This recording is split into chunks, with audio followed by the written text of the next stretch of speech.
Essa semana, uma repórter da Globo News, durante o seu trabalho em casa, ela falou deu. E muita gente está dizendo deu. Eu não aguento mais ficar em casa. Eu quero sair de casa. Está insuportável ficar em casa. E agora que você tem que ficar em casa, e tudo parece que por um bom tempo, inclusive para que você possa preservar a sua vida. O vídeo de hoje a gente vai falar um pouco sobre isso. Por que ficar em casa ficou insuportável? Antes eu queria, porém, dizer algumas coisinhas para você. E, independente do de sempre, você se inscrever no canal, deixar o seu gostei, compartilhar e, principalmente, o que tem sido mais importante para a gente aqui é ler o seu comentário, é saber o que você acha, a sua opinião sobre o que a gente está falando. Se você concorda, se você não concorda, se você acha que devia ser diferente, o que a gente deveria falar. Mas o que eu queria dizer é que, normalmente, a gente grava vídeo na terça-feira e na quinta-feira. Isso quando não tem uma moto passando do lado, assim, desse jeito que você ouviu agora. Porque aqui é a nossa casa. E na terça-feira não deu para gravar, porque nossa casa é um centro de produção. E na terça-feira nós estávamos assim completamente envolvidos com o processo produtivo. A gente estava produzindo molhos, massas, tinha coisa de jardim sendo feita. E aí, lógico, no fim do dia, ninguém ia gravar um vídeo cansadíssimo. Hoje, até dei uma descansada antes para poder vir aqui conversar com você um pouquinho. Então, eu queria pedir desculpa a quem esperava, como já tinha 2 vídeos lançados aí durante o fim de semana, eu achei não tão grave a gente não ter na terça-feira. Mas, se você ficou esperando, me desculpa. E o vídeo de hoje, ele está encadeado direto com o vídeo sobre o canteiro de capilaridade. E por que eu coloquei esses 3 vídeos no meio do caminho da casa como centro de produção para falar? Porque eu acho que não adianta a gente chegar e ficar conversando sobre assuntos técnicos ou estimulando você a ter ideia, se eu honestamente não parar para pensar mais profundamente, falar, olha, é isso, a gente tem que olhar para esse aspecto, tem esse porquê, tem aquela outra coisa acontecendo. Bom, vamos lá. Quais são as razões da gente achar que a nossa casa, de repente, ficou insuportável?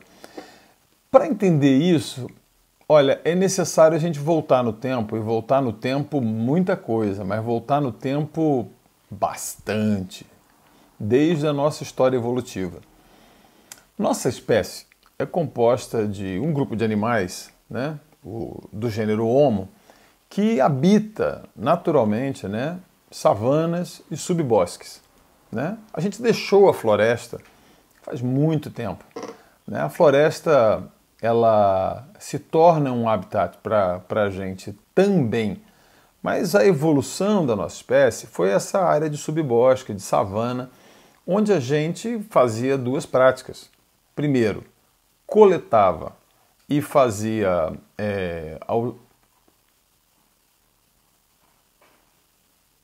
em que a gente coletava e era carniceiro, a gente acabava usando a caça de outro animal para se alimentar, até que a gente mesmo se tornou caçador e a gente passou a ser caçadores e coletores.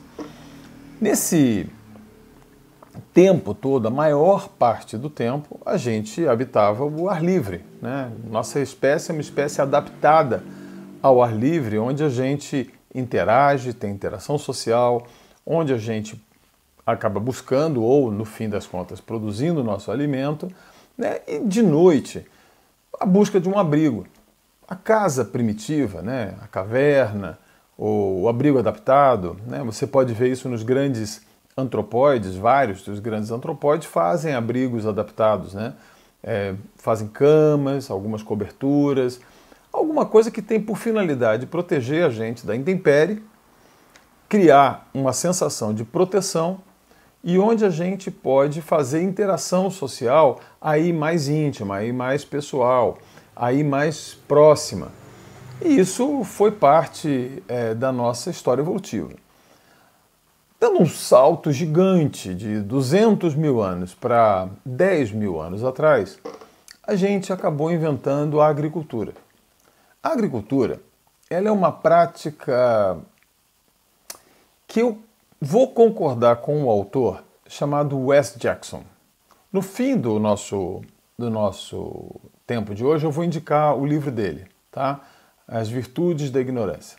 Wes Jackson, ele dirige um instituto no Kansas, nos Estados Unidos, chamado The Land Institute, né? E ele tem uma frase muito impactante. Ele fala: a agricultura é o pecado original da humanidade. Aí você fala: como assim? Você não faz agricultura urbana? Você não tem falado dessas coisas? Então, na verdade, o planejamento da nossa espécie, ou melhor, a tarefa biomática típica da nossa espécie, ela está mais parecida com uma outra prática, que é a jardinagem.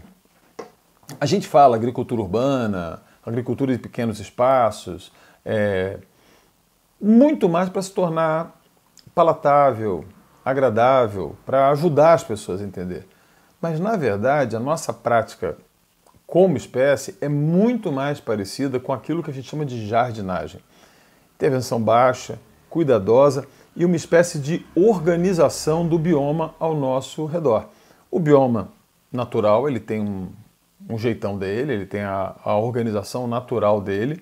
Quando a nossa espécie chega, ela participa desse bioma organizando, principalmente transformando em um jardim comestível. Não necessariamente fazendo rapinagem, não necessariamente destruindo, mas fazendo aquilo que a gente vê nas práticas da permacultura e principalmente naquilo que a gente chama de agrofloresta. A agrofloresta é o espaço no qual a gente transforma uma área em 5 vezes mais produtiva, porque a gente tem um olhar atento para o que está acontecendo embaixo da terra, as raízes, os caules, as folhas, as flores e os frutos. E quando a gente organiza tudo isso, a nossa espécie o faz com a finalidade de tornar o ambiente o mais amigável possível, com menos pragas possível, com menos dificuldades possível, mas principalmente atraente para a vida. Atraente para uma série de outras espécies, não só para a gente, de modo que a gente possa simbioticamente crescer junto com o ambiente. E isso você vai encontrar em várias populações originais como prática que a gente chama muito mais de jardinagem do que de agricultura. Cerca de 10 mil anos atrás, a gente inventou a agricultura. E o que é a agricultura, basicamente? A agricultura é o processo pelo qual eu induzo a terra, eu forço a terra a produzir o que eu quero. E essa marca de 10 mil anos atrás, a gente faz isso arqueologicamente marcando com a invenção do arado. No momento que a gente inventou o arado, a gente começou a dizer para a terra o que ela deveria produzir e não mais interagir com a terra como o jardineiro faz. Se você olhar, por exemplo, na tradição literária mais antiga do Ocidente, que é o que está na Bíblia, né, no livro de Gênesis, você vai encontrar que a história, a narrativa da humanidade começa com esse ser humano que nasce do humus, né, que nasce do solo arável, né? Adão é o nome ser humano, nasce de Adamá, da Mãe Terra, e esse ser humano ele está localizado num jardim. De novo, esse jardim é um espaço ao ar livre, né? Ele não tem uma necessidade de fazer uma casa, né? Como a gente chama casa hoje em dia. Os abrigos, então, tinham essa finalidade nesse período do jardim. Como o jardim é amigável à vida, ele é muito tranquilo, a minha necessidade de proteção é menor, a minha possibilidade de fazer uma refeição é simplesmente estar a alguns passos desse bioma que eu organizei, né? E a interação social acontece livremente aí. Muito bem. A partir do momento que a gente inventa a agricultura se torna um trabalho, né? E um trabalho que é uma intervenção na realidade para transformá-la, não mais para harmonizá-la, como faz um jardineiro, mas para iniciar aquilo que a gente chama principalmente de monocultura. Com a invenção da agricultura, a gente perdeu a característica nômade da nossa espécie para assumir uma característica seminômade ou de caráter gregário. A gente passou a ficar nos lugares. Bom, com isso as nossas construções passaram a ficar cada vez mais permanentes. A nossa casa continuava sendo, agora não mais a caverna, não mais o abrigo temporário, mas um lugar de proteção, proteção de predadores, proteção de intempérie, de frio, de calor, né? Estou com muito calor, eu vou para a sombra, está muito frio, eu me protejo do vento, da chuva. Né? É o lugar onde eu faço as refeições, normalmente, onde eu posso comunitariamente fazer minhas refeições, interagir, e também um lugar de trabalho, que é na casa. Se você pensar numa população original, é nesse entorno da casa que várias atividades são feitas, né? Todas elas com finalidade de interagir com esse bioma organizado. Né? Eu poderia falar aqui horas sobre isso, né? Sobre essa prática jardineira, por exemplo, dos indígenas brasileiros, que para mim, por estar aqui, né, por ser desse lugar, é fascinante quando você vê quantas variedades de mandioca o ser humano foi capaz de produzir no nosso ambiente, quantas variedades de milho, de batata, de coisas que a gente foi aprendendo a manejar, né, e descobrindo isso tudo que tinha ao nosso redor dentro dessas cerca de 30 mil espécies comestíveis que a gente sempre catou, coletou, pegou no ambiente e passou a trazê-las mais perto da gente. E quando a gente foi para a agricultura, a gente escolheu uma, duas, três espécies que tivessem a característica de ser mais fáceis, principalmente grãos. E isso acabou gerando uma modificação no tipo de casa que a gente tinha. Essa casa que a gente passou a morar, ela continuava sendo um espaço de proteção, continuava sendo um espaço de refeição, de trabalho em torno, mas agora a gente já começava a se distanciar. O trabalho da agricultura é um trabalho que demanda já um distanciamento maior da casa do que o trabalho de jardinagem. Essa nossa roça foi ficando mais longe e, em breve, isso foi trazendo, lógico, pela quantidade de carboidrato, pela quantidade de animais, que também a pecuária e a agricultura elas têm uma invenção mais ou menos ao mesmo tempo, né, na espécie humana. Né? 12 mil anos a gente começou a domesticar pequenos ruminantes, né, até chegar aí, uns 5 mil anos atrás a galinha, né, e os 10 mil anos atrás a invenção da agricultura que gerou essa cidade que eu estou te falando. Vem comigo que você vai entender onde é que eu vou chegar. Quando você começa a ter essa casa, onde você tem proteção, faz suas refeições, você interage, mas você também passa a depositar coisas na sua casa. A casa que a gente começou a fazer na cidade, ela começou a ser também, por uma questão de proteger aquilo que a gente produziu na agricultura, principalmente grãos, o lugar em que a gente começou a depositar nossa produção e os animais. Isso foi a primeira vez que a nossa espécie teve que lidar com doenças que ela não conhecia. Porque junto com o depósito de grãos, de cereais e de animais, uma série de vírus, de vermes, de bactérias passaram a conviver com a nossa espécie de uma maneira que não conviviam antes. Com isso, uma série de doenças passaram a pular de espécie. Isso é bastante adequado falar agora, porque foi exatamente a invenção da agricultura e a gente ter ido para dentro de uma cidade, e essa cidade, que a nossa casa tinha função, sim, de proteção, de refeição, mas também de depósito e de interação social, que a gente começou a ver doenças que não faziam parte da nossa espécie pularem para a nossa espécie, e nós começamos a conviver com coisas que antes a gente não tinha que se preocupar. Da mesma forma que doenças nossas passaram a pular para outras espécies, como é o caso da tênia. Todo mundo tem muita preocupação com o porco passando a tênia para o ser humano, mas na verdade fomos nós que passamos para eles. A doença não se desenvolve nele como se desenvolve na gente. Estou certo, Camilinha, que está aqui do meu lado, veterinária, conversando comigo. Ou seja, a gente começou a ter uma relação com a casa em que essa relação de depósito, que não tinha antes, passou a ser cada vez mais importante, virou silo, e a gente começou a ter rato, barata, mosca, um monte de animal que não tinha antes. Muito bem, logo depois disso, alguns começaram a ganhar poder sobre outros. E a gente também, voltando lá para a Bíblia, a gente vê que a situação de ajardinamento, ela coincide, nessa tradição que está escrita na Bíblia, né? Ela aparece ali, ó, cresçam e multipliquem-se e encham a terra. E o sentido dessa frase é espalhem-se por aí. O espalhamento era para ser nosso. Nós é que deveríamos nos espalhar por aí. A gente teve aqui um espirro agora. Isso aqui é feito em casa, tá? Um dia eu vou mostrar para vocês, né? As meninas estão aqui em volta, a gente está conversando. Aqui é a nossa casa, né? Como eu falei. Então a gente espirra, tá? A gente espirra, a gente ri, a gente tosse. Tudo acontece aqui. Passa moto do lado de fora, voltando para nossa casa aqui.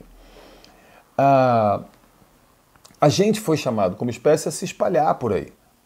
Mas lá naquela história da Bíblia, nessa mitologia toda que representa o andamento da nossa civilização, aparece um primeiro marco civilizatório no qual a gente faz uma coisa chamada Torre de Babel. Torre de Babel que era o quê? Vamos fazer uma torre e vamos chegar até o céu. Vamos e venhamos. Qualquer torre, qualquer edifício feito com a tecnologia de 9.000 anos atrás, eu não tenho a menor dúvida que não ia ficar muito mais alto que alguns poucos andares, né? Se você for em qualquer cidade nossa hoje em dia, nós estamos atupetados de Torre de Babel, edifícios enormes como o Empire State, ou como tinha as Torres Gêmeas, e hoje esses edifícios gigantescos que tem na China, que tem no Oriente Médio, né? Essa coisa cada vez mais para o alto, para cima e avante, né? Que a gente vai fazendo, que é o grande representativo da nossa concentração. Ou seja, existe uma desobediência da nossa espécie com esse ato de espalhamento. Então as nossas casas foram se tornando cada vez menores, cada vez menos espaço fora. E o que sobrou de espaço fora se eu vivo numa cidade onde eu tendo a fazer uma torre, onde eu abandono o campo, onde eu abandono a interação no ar livre maior, né, e passo a fazer... Sabe que eu estou impressionado? A quantidade de moto que está passando aqui hoje. Sabe o que é isso? É o desespero das pessoas de ficar dentro de casa. Elas estão usando tudo que é aplicativo possível. Sabe esse barulho? Aqui está muito ilustrativo. Eu não vou brigar com esse barulho hoje. Esse barulho de moto passando, eu espero que você esteja ouvindo, pegando pelo microfone, demonstra o que eu estou falando. As pessoas estão dentro de casa. Traz para mim, traz para mim, traz para mim. E esses caras estão ganhando dinheiro. Fechou o parêntese, vamos voltar.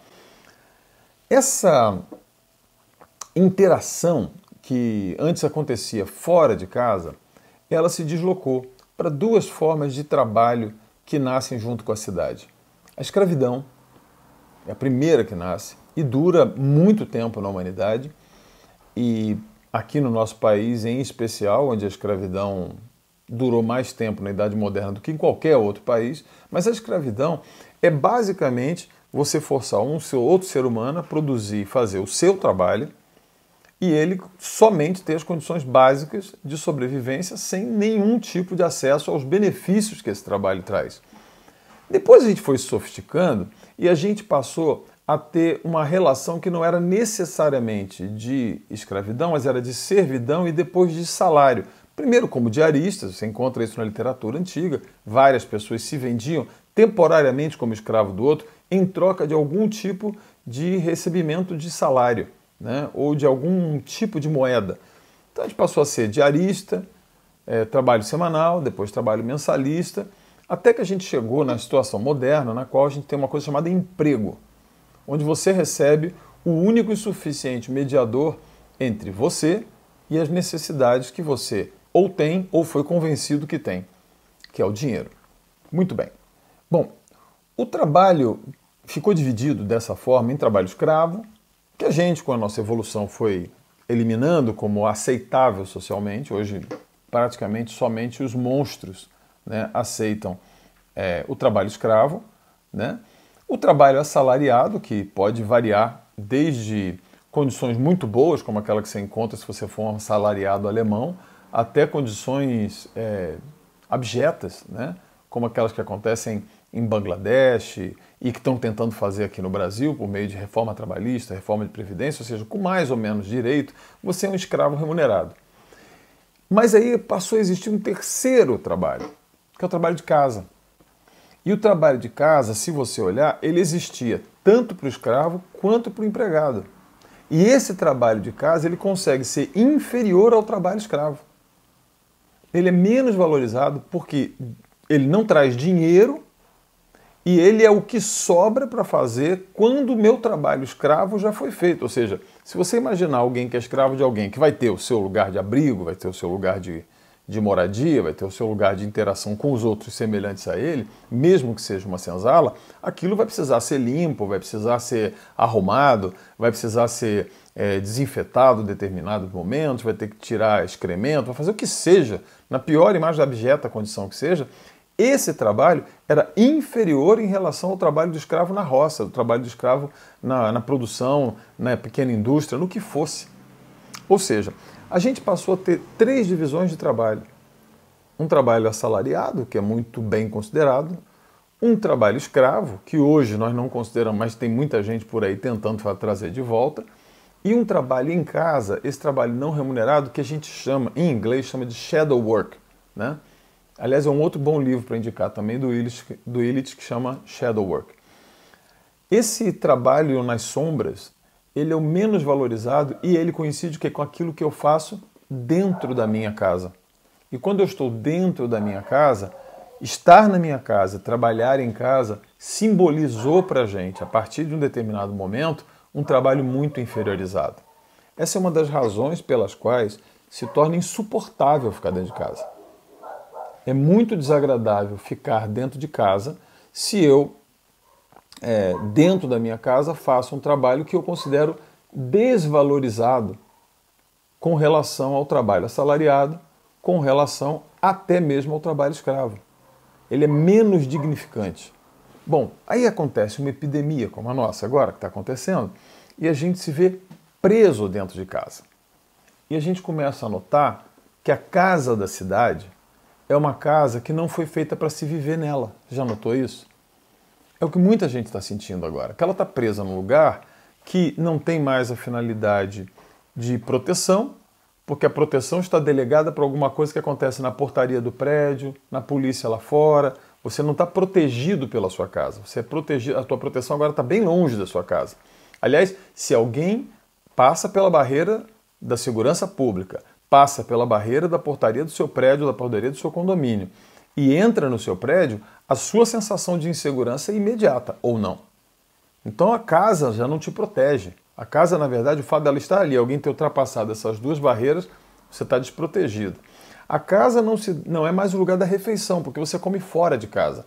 Ou você come no trabalho, ou você come com alguém fora, porque você vai a um restaurante o tempo inteiro, você não cozinha mais, você não faz mais nada. E a casa não é lugar de interação, porque o ponto que nós chegamos agora, muito recentemente, foi que as pessoas, cada uma no seu quarto, com a sua televisão, com o seu computador, com o seu celular, e nada de cozinhar um para o outro, de sentar na mesma mesa, conversar, tirar dúvida, chorar às vezes, rir junto, fazer esse tipo de coisa. O que sobrou? E a gente já não trabalha em casa também, né? Bom, o que sobrou? Porque quem trabalha na sua casa é alguém que você contrata para trabalhar na sua casa. Quando você tem que trabalhar na sua casa, você se sente absolutamente inferiorizado. O que sobrou? Sobrou sua casa virar um depósito. E ela é um depósito de você. Ela é um depósito de um bando de bugiganga que você compra, de um bando de coisas que você vai acumulando ao longo da vida, que você raramente usa. Isso acontece comigo, com você, com qualquer um. E é um depósito de você. Você vai, a tua vida mesmo acontece fora dela. E aí vem essa pandemia e coloca a gente dentro de casa. O que a gente começa a descobrir? Que a casa de tijolo de vidro, ela não foi feita para viver. Quando te vendem uma casa dizendo venha encontrar uma vida, a sua casa vai ser isso, você vai ter um espaço com jardim, espaço gourmet, não sei o quê. Cara, tem gente com isso tudo que não está suportando ficar dentro de casa. Porque a casa da cidade, a casa desse modo de vida que a gente estabeleceu para a gente, e da mesma forma que a invenção da agricultura, das primeiras cidades, trouxe uma série de doenças, de vírus, de bactérias, de verminoses que a gente não tinha e que passou a ter exatamente porque passou a viver dessa forma, nós agora, numa escala muito maior, a gente já enfrentou isso outras vezes na história da humanidade, trouxemos algo que é infernal, que está matando gente à beça, apesar de alguns negarem. E o que acontece? A casa se mostra um lugar impróprio para se viver. E pior, a cidade é imprópria também, porque a cidade só sabe funcionar se o comércio estiver aberto. Se estiver havendo relações de comércio que fazem você sair de casa e correr o dia inteiro e o mercado funcionando. Quando o mercado para e você é obrigado a ficar dentro de casa, as pessoas entram em desespero. Bom, qual seria então o caminho de saída para essa situação? O que a gente está propondo é que a gente possa dar alguns passinhos. Primeiro, com as técnicas que a gente está falando, sugerindo e vai continuar falando, eu hoje estava conversando, por exemplo, com a minha amiga Karine, que tem um canal novo, um trabalho muito legal de ensinar pessoas a fazer trabalho de confeitaria em casa, né? Fazer croissant em casa. Eu vou indicar o canal dela já assim que a gente entrar no assunto culinária. Por enquanto nós estamos no assunto plantio. Né? Cada vez que a gente se reconecta com a casa, a gente precisa voltar a olhar para a nossa casa e, logicamente, eu quero falar com você, em especial, que vive numa cidade grande, como São Paulo, por exemplo, ou no centro da cidade, em Curitiba, ou vive num aglomerado urbano qualquer, onde você, de repente, se reconhece no espaço de 70 metros quadrados, 80 metros quadrados. Sim, é muito pouco para o ser humano viver. Mas você não vai resolver isso da noite para o dia. Você não vai sair daqui amanhã, vou para a roça. Não é isso que eu estou falando. O que nós estamos mostrando a você, e foi o que a gente fez nos primeiros vídeos aqui, e se você não assistiu, vá lá, começa o vídeo 1, o 2, o 3 sobre a casa como centro de produção, foi você começar a lidar com aquilo que é mais fácil. Primeiro, em qualquer casa que você está agora, você produz lixo. Começa a se reconectar com o seu lixo. Da onde ele vem, para onde ele vai, o que eu posso fazer com ele. Depois, começa a usar pequenos espaços que você possa trazer vida para dentro da sua casa e começar a ter atitudes emancipatórias do sistema da cidade. Eu não tenho dúvida que se você for fiel nessa coisa bem pequena, você vai ser levado passo a passo a espaços cada vez maiores. E o mundo está mudando para que as pessoas possam ter paz ao ficar em casa, ao se reconectarem com a sua casa. Segunda coisa é você se reconectar com a possibilidade daquilo que era o trabalho original, que é o trabalho dentro de casa, o trabalho perto de casa, o trabalho em volta de casa. A nossa espécie, em seus abrigos, quando ela começou a trabalhar mais no jardinamento e depois na agricultura, ela trabalhava em casa, ela educava os filhos em casa, ela formava as pessoas em casa. E eu não estou aqui, antes que você acuse, você quer que a gente volte a ser primitivo? Não, eu acho que é uma burrice, é uma bobagem, a gente não volta para trás na história. A gente faz as pazes com a história. E aí está o ponto fundamental para a gente poder revalorizar a nossa casa. É tirar preço dela. Não vale a pena o tempo que eu fico em casa, porque eu ganho muito mais quando eu estou do lado de fora. Isso é porque você está botando preço no tempo que você fica em casa versus o preço do tempo que você fica lá fora. Não tem valor. Para você recomeçar a ter valor dentro de casa, você precisa, não é querer voltar para o passado. Eu quero voltar para o tempo da minha bisavó, com a minha trisavó, ou o tempo dos indígenas, ou o tempo lá dos caldeus. Não. A gente não volta, o relógio da história só vai para frente. Ele não tem como ir para trás. Mas a gente tem que parar de brigar com a história. A gente tem que fazer as pazes com o nosso passado. A gente não tem que voltar para o nosso passado. A gente só vai poder avançar para a próxima situação de normalidade que a gente quer, para um outro tipo de arranjo que está aí colocado, se nós fizermos as pazes. Se nós fizermos as pazes com o nosso passado de jardineiros. Se nós fizermos as pazes com as práticas das nossas bisavós, dos nossos bisavós. Se a gente fizer as pazes com a história da humanidade. Se a gente parar de chamar de Idade das Trevas a Idade Média, que nunca foi chamada por si própria de Idade Média. Foram os modernos que passaram a dizer que aquilo era trevas. Tinha a peste bubônica. Cara, a peste durou pouquíssimo tempo se você olhar a extensão completa da Idade Média. Se tinham as fogueiras e as barbáries que aconteciam na Idade Média, compare elas com as barbáries horrorosas que acontecem na Idade Moderna. Compare qualquer tragédia da Idade Média, em termos de opressão do homem pelo homem, com as guerras, com os campos de concentração, com a vida nas periferias da cidade, com as torturas e mortes que a modernidade criou, que nem sequer passavam pela cabeça de quem torturava, matava e fazia a mesma coisa, porque isso é ser humano. Então a gente precisa se reconciliar, inclusive, com esse nosso passado negro, porque ele está aí ainda. Aliás, se você tem dúvida, basta olhar para a presidência da República. Basta você olhar para o país que a gente vive. E você não vai ter dúvida, porque a escuridão está aí presente. Então aquela idade não era mais trevas do que a nossa idade era trevas. Aquela idade tinha coisas muito luminosas. E na antiguidade também. E lá no início da civilização também. E quando a gente recupera isso, a gente começa a revalorizar a nossa história. Bom, então para de precificar e para de revalorizar. Perceba como no meio dessa crise, uma pequena parte, ao invés de reclamar, eu hoje recebi da minha amiga Amanda, ela tem um restaurante aqui na cidade, e hoje ela é super alegre, porque eles estavam distribuindo 100 marmitas de feijoada, e você soubesse o quanto essa menina cozinha bem, né? E a casa dela, na verdade, era ali, ela morava no restaurante durante um tempão, agora não mais, mas tudo bem. Mas ali era a casa dela, e quando você vai lá no restaurante dela, é como você ir na casa de um amigo. E ela pega e hoje está distribuindo 100 marmitas para a população de rua, de feijoada, que veio, por sua vez, de doações de outras pessoas que interagiram com ela. Perceba como é bom a gente ser solidário, como é bom a gente ser generoso, como é bom a gente relacionar com outras pessoas. Então, algumas pessoas começaram a perceber, né, o quanto é legal ser generoso, o quanto é legal você interagir, né, em ambientes naturais, você colaborar ao invés de trabalhar para si. Há muito tempo eu venho falando, puxa, cara, larga de ser bobo, cara, desse individualismo louco, vamos colaborar. Então teve empresa que doou ingrediente de feijoada, veio feijão orgânico, veio material, essa menina tá lá fazendo, olha, fantástico o trabalho da Amanda. Pena que aqui em Curitiba você podia conhecer o trabalho da Central do Abacaxi. Isso não é merchandising não, é amizade, tá? Não é merchan para elas não. Estou ganhando nada com isso, a não ser a profunda amizade e carinho que eu sinto por elas. Então, quando você recupera esses pequenos aspectos que a gente está dando aqui no canal, e você aprende a fazer uma latinha com plantinha, você aprende a fazer a sua planta caminhar atrás do sol, dentro do espaço que você tem. Quando você faz, como a gente vai ver no próximo vídeo depois desse, um canteiro de capilaridade, você começou a se emancipar. Quando você lida com o seu lixo, você começou a se emancipar. E falar, puxa, que bom que é estar em casa.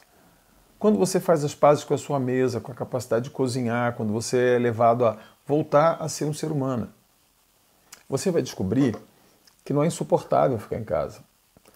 Para dar um testemunho, aqui na nossa casa, nós estamos dando graças a Deus que a gente não está saindo. Durante um período a gente ainda era forçado a fazer algumas entregas e sair por aí, e algumas saídas também absolutamente desnecessárias. Nós estamos avaliando esses 60 dias que nós estamos fechados dentro de casa. Você tinha que ver a cena que eu estou vendo aqui na minha frente enquanto eu falo com você. Enquanto eu falo contigo, eu tenho uma bela moça pintando uma aquarela. Eu tenho outra fazendo anotações. Tem outra moça na outra sala aqui em frente, estudando matemática. Outros estão na padaria, outros estão no jardim, outros estão preparando o lanche. Todos nós, daqui a pouco, vamos nos reunir para um lanche agradável, gostoso. E eu garanto para você que, apesar de sermos 10 vivendo juntos na mesma casa, e lógico que a gente tem um espaço bom no entorno da nossa casa, a gente foi ocupando, a gente não tem considerado nem um pouco insuportável ficar dentro de casa. Mas não é porque a gente é melhor que ninguém, não. A gente é igualzinho você. A gente sofre das mesmas paixões, dos mesmos problemas, da mesma angústia, da mesma vontade de dar um abraço, de sair junto, de encontrar um amigo, de tomar uma cerveja. Sim, mas cada vez mais é dentro de casa pra gente. E hoje nós falávamos, olha, se a quarentena acabar, ela não acaba pra gente, porque tá muito bom ficar dentro de casa. E eu espero que, com o que a gente está fazendo no canal, você possa tomar esses primeiros passinhos. Tenha um pouquinho de paciência, a gente vai chegar lá, vai ensinar algumas técnicas, vai mostrar algumas coisas. Isso aqui é um caminho longo que eu estou convidando você para andar junto, tá bom? Vem junto com a gente, mas primeiro de tudo, faz as pazes com a sua casa, seja ela que casa for. E olha, não interessa, na pior situação que você tenha, se a sua casa é quase uma senzala, ou se a sua casa é um abrigo, se ela é um depósito, vai depender de você começar a transformar, olhar para ela, agradecer pelo teto que você tem, agradecer pela situação que você tem e começar a interagir com esse lugar de melhor maneira. Para de precificar isso, começa valorizando, vai em frente. No próximo vídeo, eu prometo, já vai ser a técnica do canteiro de capilaridade. Obrigado, um abraço e até a próxima.